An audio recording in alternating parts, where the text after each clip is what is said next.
अस्सलाम वालेकुम स्टूडेंट्स, कैसे हैं आप लोग। उम्मीद करती हूँ खैरियत से होंगे। हम यूनिट 11 पढ़ रहे थे, उसका लेसन 3 था टेरिबल डिज़ास्टर। हमने रीडिंग भी कर ली है, ट्रांसलेशन भी कर ली है। अब हम उसके कुछ वोकेबलरी देखेंगे, टेक्स्ट से भी देखेंगे और उसके अलावा जो है नेचुरल डिज़ास्टर के कुछ वोकेबलरी वो देखेंगे। उसके बाद स्टेप बाय स्टेप हम उसके क्वेश्चन सॉल्व करेंगे और एक्सरसाइजेज जो हैं, ठीक है। Let's start. Vocabulary from the text: thunder गरज, डस्ट धूल, ऐश राख, ग्रीव्ड गमगीन, पजल्ड परेशान। ये कुछ वर्ड्स थे आपके चैप्टर से। इसके अलावा अगर किसी वर्ड में डिफ़िकल्टी आ रही हो तो आप लोग मुझे बताइएगा। The natural disaster vocabulary: tsunami, बहरी ज़लज़ले से उभरने वाली समंदरी लहर। वॉल्केनो, आतिशफ़शां। टॉर्नेडो, तूफ़ान। नंबर 4 है अर्थक्वेक, ज़लज़ला।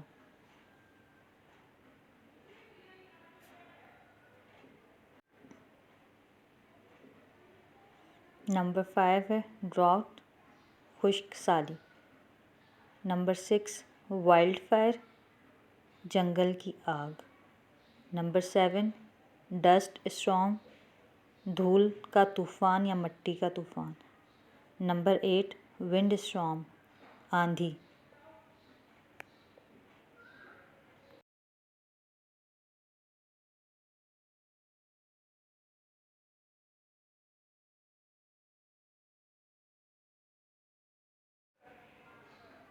नंबर 9 है लैंडस्लाइड, रेजिश ज़मीन। नंबर 10 है हुरिकेन, हवा का तेज़ चक्कर या समंदरी तूफ़ान, फ्लड सैलाब। चलें अब इस लेसन का ए पार्ट है read the story in which order did the following things happen, number them 1 to 5। Number A है अर्थक्वेक, 2 दफ़ा दिया हुआ, ठीक है। बी है सुनामी, सी है फ्लड, डी है वोल्केनिक इरप्शन। ये 4 नेचुरल डिज़ास्टर जो हैं आपके चैप्टर में, इसमें लेसन में जो है मेंशन है। आप अब इनको सीक्वेंस वाइज जो है इनको बताएं कि पहले क्या हुआ, फिर क्या हुआ और फिर क्या हुआ। तो पहले नंबर पे क्या हुआ था, अर्थक्वेक आया था, लेकिन वो इतना सिवियर नहीं था। फिर उसके बाद वोल्केनिक इरप्शन हुआ था।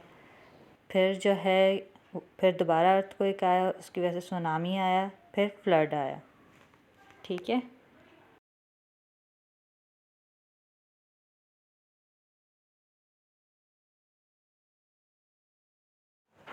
अब क्वेश्चन आंसर को देखते हैं। Answer these questions. Why do you think the family slept outside for a week? आपको क्यों लगता है कि वो जो उनकी फैमिली थी मिल्टोज़ की, वो एक हफ़्ता बाहर सोई? Because they were frightened of another earthquake, क्योंकि उन्हें दूसरे अर्थक्वेक का खौफ था कि एक और अर्थक्वेक ना आ जाए, ज़लज़ला एक और ना आ जाए, ठीक है। ओके, क्वेश्चन नंबर 2 है why did the family start sleeping in the house again? मिल्टोज़ की फैमिली ने घर के अंदर दोबारा क्यों सोना शुरू कर दिया? Because fine dust was falling and the roof protected them from it. जो धूल आ रही थी उनके ऊपर, उससे बचने के लिए, ठीक है ना। घर की छत से जो है हिफाजत हो रही थी उनकी।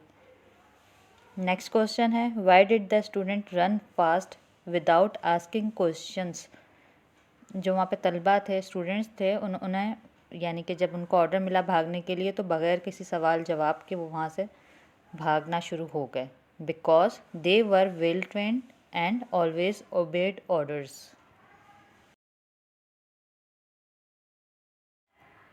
क्वेश्चन नंबर 4 है why were so many people killed in the port?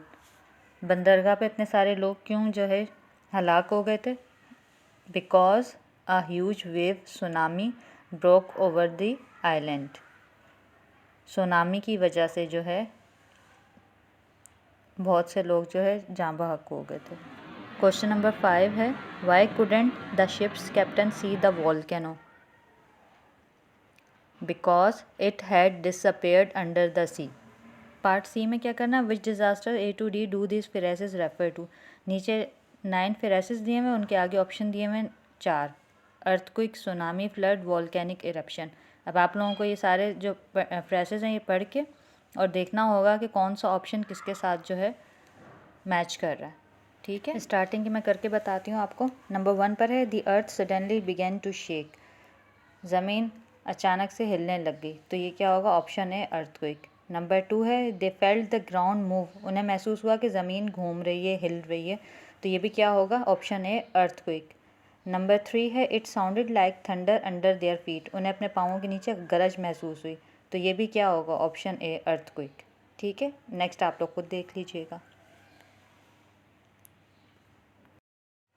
और जब आप लोग खुद कर लें तो फिर ये आंसर कीज़ हैं, इससे मैच कीजिएगा कि आप लोगों ने ठीक किया है कि नहीं किया। ओके।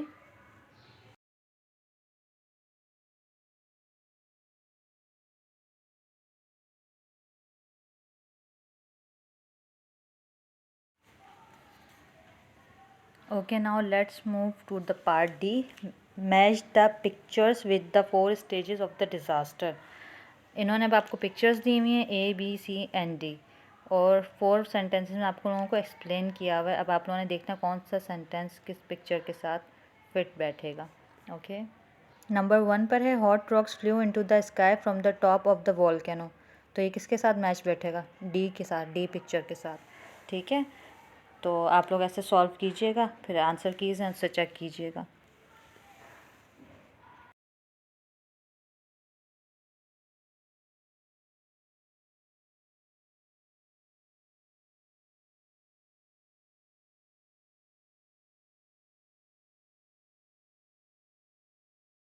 ओके, अब पार्ट ई को देखते हैं, उसमें हाइफन यूज़ होगा, तो आप लोगों को हाइफन यूज़ करना आता होगा मेरे ख्याल में।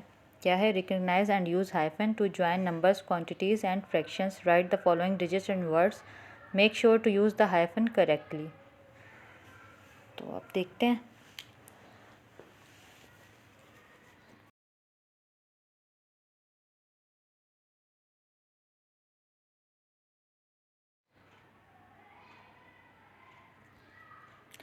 नंबर 1 पर क्या है? 49, नंबर 2 पे 62, 34, 55, 25, 1/4, 2/5, 1/8। तो अभी आप लोग देख लीजिएगा, प्रैक्टिस कीजिएगा एग्ज़ाम से पहले, और कुछ और वर्ड्स भी सर्च करके उनकी भी प्रैक्टिस कीजिएगा। ठीक है, आई होप कि आप लोगों को समझ आया होगा जो कुछ भी मैंने समझाया है। Thanks for watching. अल्लाह हाफिज़।